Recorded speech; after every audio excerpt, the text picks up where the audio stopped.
MTC EBS 202, Chapter 12. Exercise 1.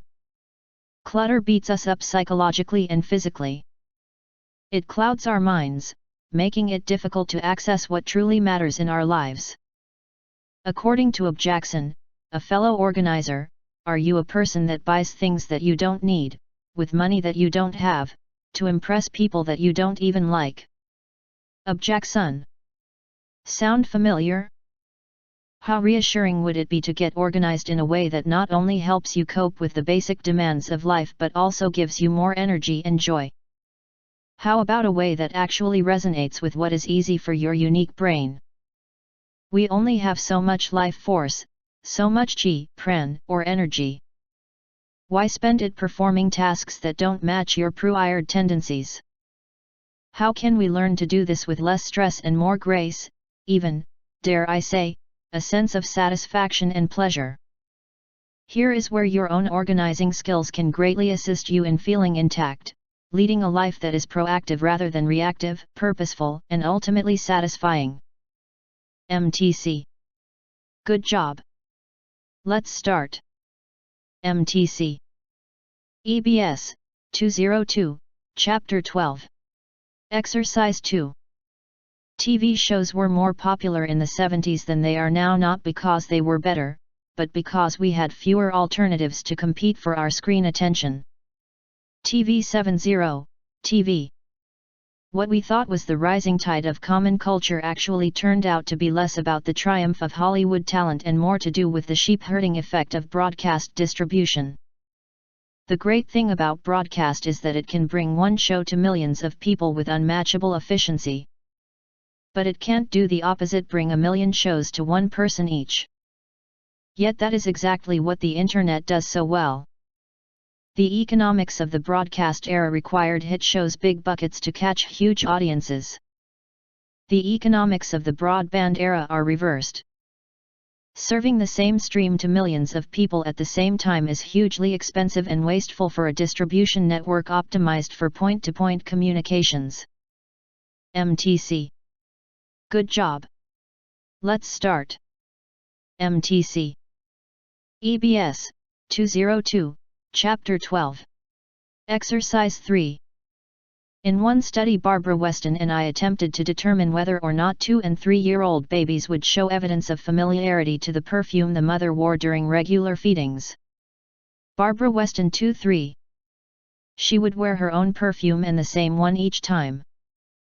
The perfumes included L'air du Temps, Hontu, and Maximi. L'air du Temps, Hontu, Maximi. After a few such exposures, we tested the babies in the laboratory. The perfume was presented to the infant on a cotton swab and the baby's sucking, respiration, general activity and heart rate were recorded on a polygraph. There were 2 control groups, a test with an odorless cotton swab, and a test with another perfume, Cachet, which was not worn by any of the mothers in the experimental group. Cachet. The results for 15 infants, 8 girls, and 7 boys, showed 80% response on trials with the perfume versus virtually 0 with the odorless control. 8715, 80. However, the infants responded about equally to mother's perfume and the control perfume, Cachet. Cachet. MTC. Good job. Let's start. MTC EBS 202, Chapter 12. Exercise 4. In addition to efforts to develop natural and more sustainable adhesive materials for commercial use, recent years have seen the emergence of a wide variety of green adhesives. Efforts to produce and market these have been associated not only with the use of more sustainable raw materials but also with minimizing the environmental impacts of adhesives, particularly with regard to reducing harmful compounds and solvents contained in the adhesives. A number of governments have introduced regulations on the chemical emissions produced when using adhesives. These regulations have attempted to place limits on the amount of volatile organic compounds contained in adhesive products, as these compounds are thought to release hazardous air pollutants posing both health and environmental risks. Other products are designed to save energy and reduce waste. Low-temperature hot melt glues, for example, require less energy to melt and apply, and new cardboard and foil-based packaging has also been developed to reduce the landfill waste from plastic tube applicators. MTC. Good job. Let's start. MTC. EBS, 202, Chapter 12. Exercise 5-7. Joe has one specific memory of when he was 17 years old. Joe 17. He had been working summers and vacations for nearly 5 years at his father's appliance store. 5. Joe was out on a service call one afternoon to fix a customer's washing machine. Joe. Some members of the high school yearbook staff came into the store to get a picture of him for a story they were doing on how the senior class spent summer vacation. His dad directed them to the customer's home. It's a small town thing. So, much to Joe's surprise, 2 of the prettiest girls in the senior class showed up to take his picture. Joe. At the time Joe was so self-conscious. Joe. At 17, the presence of pretty girls made him incredibly nervous.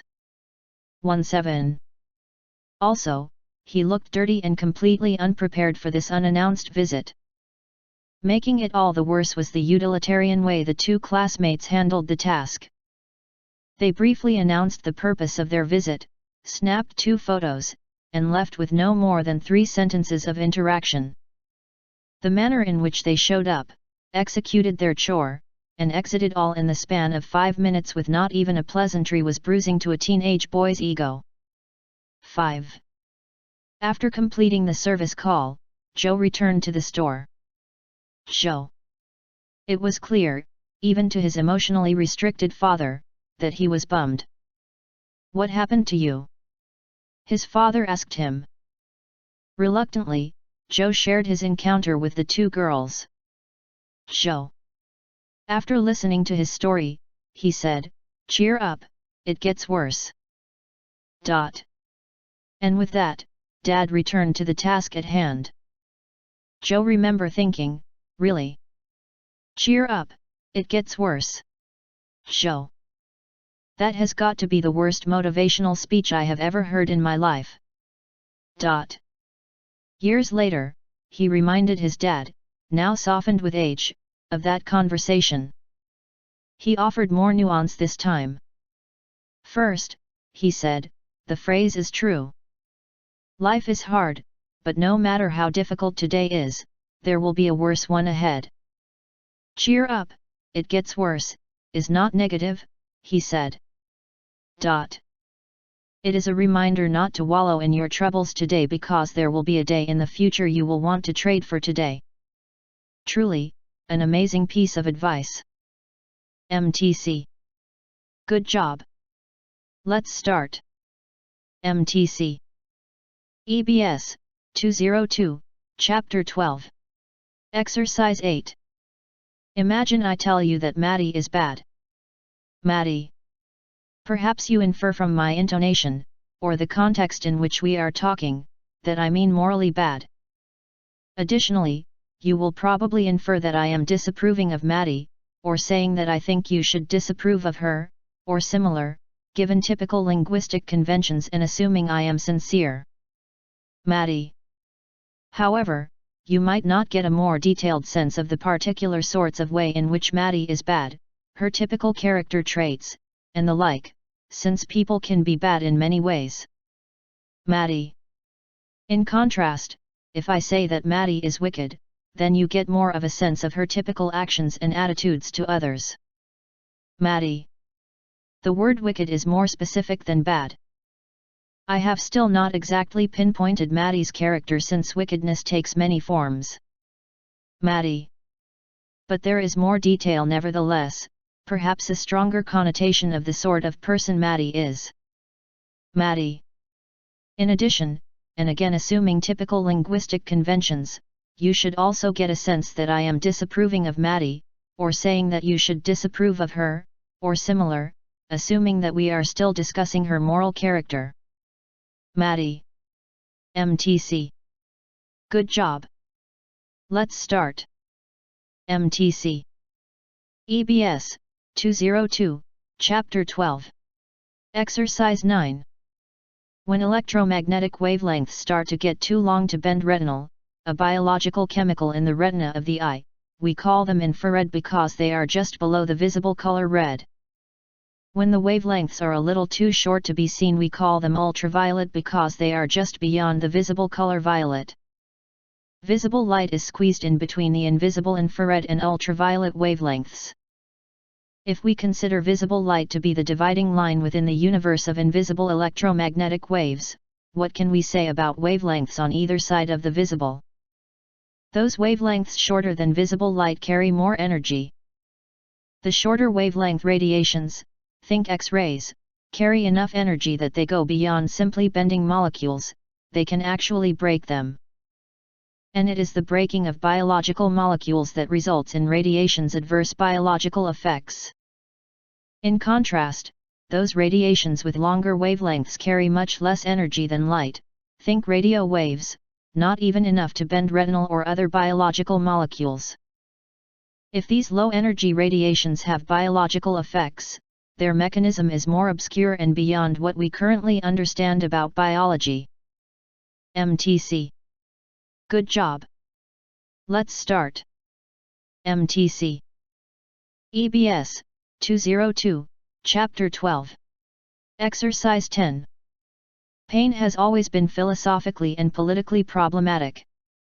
Whereas physical injuries and diseases can be observed by others, pain has an apparently private quality, which potentially cuts the sufferer off from others.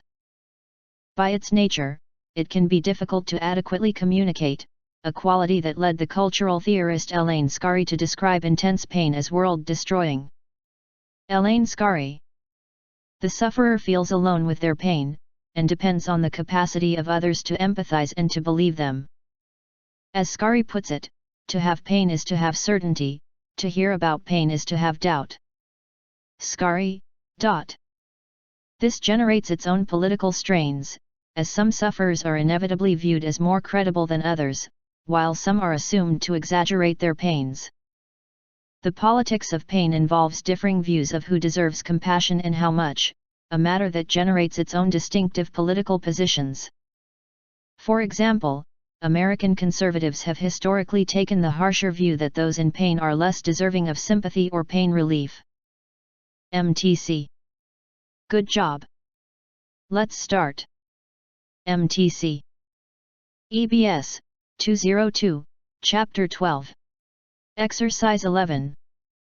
In the classic model of the Sumerian economy, the temple functioned as an administrative authority governing commodity production, collection, and redistribution.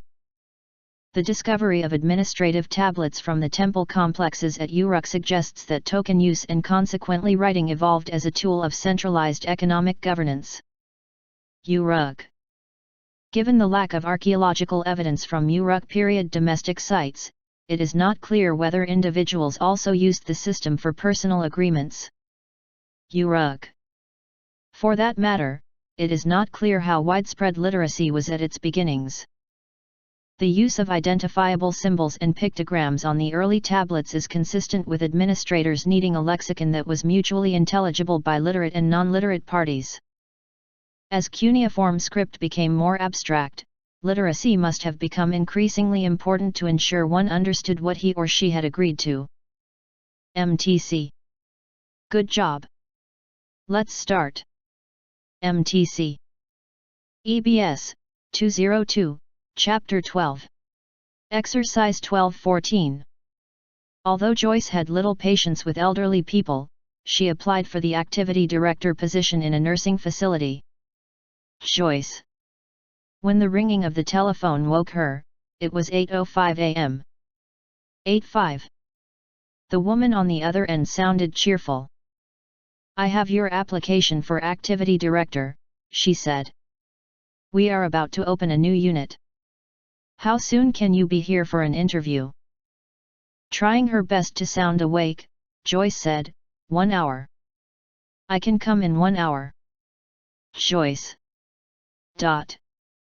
Joyce. From that day on, Joyce's life changed. Joyce. Each waking moment, her thoughts are on the residents of the nursing facility. The residents fill her thoughts and her heart. Her first love was Miss Lily, a lonely woman with only one living relative. Miss Lily. Miss Lily was not a pretty sight. Miss Lily.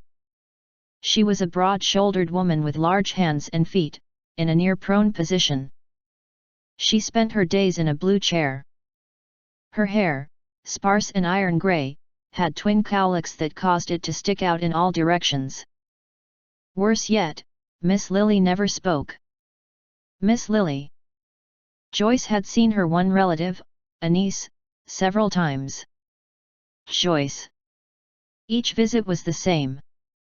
Standing a few feet in front of the blue chair, her niece would say, "Your check came, your bill is paid." Never a personal word, a hug, or any sign of affection. Months passed, and Miss Lily seemed to shrink lower and lower down in her chair. Miss Lily. Joyce discovered she was not eating well and gave up her lunch hour to feed Miss Lily. Joyce. Miss Lily. Seeing how much Miss Lily enjoyed Gel Zero and pudding, Joyce brought her extra. Miss Lily, Joyce. Joyce talked to her constantly about the weather, current events, anything that she could think of. Joyce. One day, to her amazement, Miss Lily spoke. Miss Lily. Bend down, Miss Lily said. Miss Lily. Quickly, Joyce knelt at her side. Joyce. Put your arms around me and pretend you love me, Miss Lily whispered. Me love Miss Lily? Joyce had never thought about it. Miss Lily? Joyce. Joyce gathered Miss Lily into her arms and felt her heart bursting with love. Joyce. Miss Lily. There have been many Miss Lilys in Joyce's life since then, and she knows there will be others. Joyce. Miss Lily. Lily. They are the ones who need more than kindness and care, they need a little piece of her heart. She loves each day of work, sharing with the residents with her life, her joys, and her sorrows. They share with her their past, their fear of the future, their families, and most of all, their love. Because of Miss Lily, Joyce never feels the same about the older generation, about nursing facilities, or even about life. Miss Lily. Joyce. MTC. Good job.